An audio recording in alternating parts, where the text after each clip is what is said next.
Hi, I'm Susie Egan from Cottage Lake Gardens, and this is early March, and spring has just started.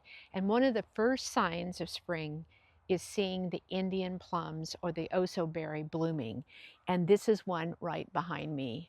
This is a tall deciduous shrub it's a native plant to the Pacific Northwest, and you can see it can reach up to 15 feet tall.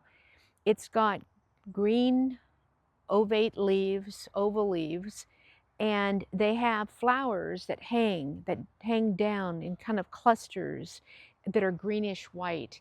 Now, come later in the summer, the flowers are followed by a fruit, which is why it's called Indian plum. The indigenous people from the Northwest actually used it as food and medicine. And it's called oso berry too. That's another one of the common names because the early Spanish explorers actually saw bears eating it, and oso is the Spanish word for bear.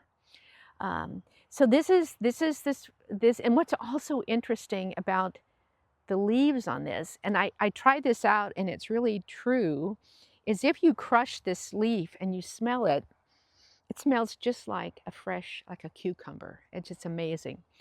So the genus name, which is Oemleria, comes from a naturalist, a botanist, who was from Germany. His name was Oemler, so they added an IA after it, so it's Oemleria.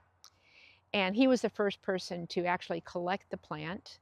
And then cerasiformis is kind of two words put together, cerasus, which it's Latin for cherry, and formis, the forma, the shape of cherry, cherry. So the fruit looks like a cherry, like a plum, and that's why they named it that.